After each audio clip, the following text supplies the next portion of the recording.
Welcome back to Spit Finance. So you just launched your Shopify store. Congratulations! Now what? Your store is not a set it and forget it situation. You'll want to check in often to make sure your store is fully optimized from an operational, marketing, and administrative standpoint. Based on our experience of building Shopify sites for our clients, these are some top tips we recommend for entrepreneurs who have just launched their stores. We've broken the topics down into admin, sales and marketing, and operations for easy-to-digest information. Number 1. Remove the Powered by Shopify text in the footer. One of the best things about Shopify is that they provide you with an own channel in which to do business. For example, versus Etsy, where you are part of a marketplace. Your store is your brand, so it's a good idea to change that Powered by Shopify text to your own business name. Here are the steps to do that. Store dashboard, online store, actions, edit languages. In the search bar, enter Powered by Shopify, change to your store name and year. Number 2. Legal settings, refund policy, shipping policy, privacy policy, terms of use. In the rush to launch, it's very easy to overlook important legal settings. Shopify provides templates for each of these as a guide, but you'll want to review each of these and tailor them to your specific needs. You'll find each of these by going to Settings, then Policies. Google also likes to see these in your footer so they can understand what your site is all about and provide the best search results to customers. Here's a breakdown of each. Refund policy. What it is and why it's important. Informs customers of your return and exchanges policy. In most states, this is a requirement. It also establishes clear communication and trust. What it should include. Information on what returns and exchanges you'll accept, in what time period, and in what condition. Also, you will pay return shipping costs or if that's the responsibility of the customer. Shipping policy. What it is and why it's important. Provides customers with important shipping information. What it should include. Where you ship, your rates, and general timeframes for shipping. Privacy policy. What it is and why it's important. This tells customers how you will use their personal information. All states have rules governing privacy, and in some cases, those rules can be extensive, like California. If you're shipping internationally, you need to know the requirements for your particular store and products. What it should include. Shopify provides a general template, and in most cases, this is all you need. The exception might be if you plan to run ads or share or sell personal information with a third party. Terms of service. What it is and why it's important. These are rules your customers must follow in order to use your website and products. It prevents abuses of your site and content and limits your liability, among other things. What it should include. Shopify provides a general template, but you'll want to look at this and make sure it covers your specific needs. In the case of privacy and terms of service policies, it's always best to consult with an attorney if you have an unusual product or situation. Number 3. Review your notifications. Shopify offers a variety of default customer notifications, such as abandoned checkout, contact customer, customer account invite, customer account welcome, customer account password reset, draft order invoice, fulfillment request, gift card created, new order mobile, order invoice, order canceled, order confirmation, POS and mobile receipt, order refund, shipping confirmation, and shipping update. You can and should customize each of these to add your logo and provide a personal experience. Number 4. Review product tags. The easiest way for customers to find what they're looking for is to use the search function in your store. There are a variety of things that drive the search: product titles, descriptions, collections, and most importantly, tags. Take another look at your product pages to ensure that you've filled out the tag section and that you've included tags that the customer would use to search for the product. Number 5. Review images. We can't say it enough. Images can make or break your store. In a physical store, a customer has the opportunity to touch, hold, and feel a product. In an online store, the only thing that communicates the features and benefits of your product is an image. Are your images sized correctly? Are they good quality resolution? Do they accurately capture all of the key components of your product? Here comes the catch. You need a variety of good quality images to convey your product, but large images can dramatically decrease your site speed.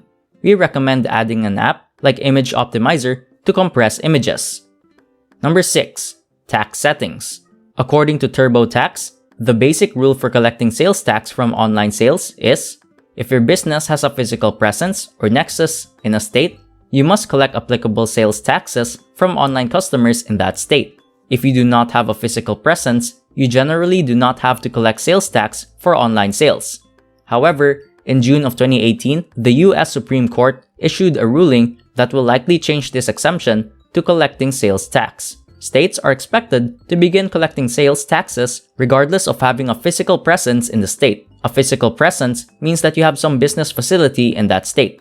It could be any type of business operation, such as a storefront, an office, or a warehouse. If you send products or inventory to a large online company that distributes them to buyers for you, you may have created connections in many states in addition to your own. For example, if you sell online from your own home in California and don't have any business presence in other states, you have Nexus, or a physical presence, only with California. But if you sell your products through Amazon's FBA program, or Fulfillment by Amazon, you send inventory to Amazon first. That relationship could require you to collect sales tax from customers in other areas where Amazon does business. It can be downright confusing to understand tax liability for your store, and the rules are constantly changing because every state wants their cut. You may want to add an app like TaxJar to handle this for you, or consult with a tax pro. Number 7. Inventory. If you're holding inventory, it's critical to make sure what you have in stock matches the quantity you have listed for sale. You can review your inventory list by going to Dashboard, then Products, then Inventory. Sales and marketing. Now that your store is open, you'll want to find low-cost or no-cost ways to get customers to your store. Here are some of our top ways. Number 8. Sell on Instagram. If you've set up your Instagram account, you can add Facebook as a sales channel in your store, which will allow you to sell on Facebook and Instagram. There are currently 2 ways to sell on Instagram. Tag your posts and sell on your website.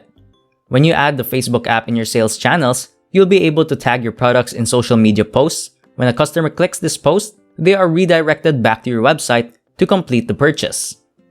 Pro. Customers can view other products on your site and sign up for marketing. Con. You might lose the customer if they don't want the extra step of going to another site. Sell directly on Instagram. You can create an Instagram store right on the Instagram app. This will allow you to sell right on Instagram and your customers won't be redirected back to your store. Keep in mind that you must create a Facebook business account to do this, and you will be charged payment fees directly from Facebook. Find out more here. Number 9. Pinterest. Most people don't realize that Pinterest is a search engine, not a social media platform. As such, it provides another way for consumers to find you, especially among a millennial audience. Number 10. Influencer marketing. Influencer marketing is a great way to get people talking about your brand and to collect some UGCs, or user-generated content. If you're on a budget, you might consider working with smaller micro-influencers who will accept your products as payment. Typically, a micro-influencer has under 10K followers and a very engaged community. You can reach out to those who you feel align with your brand via DM or email if they list one. Number 11. SEO.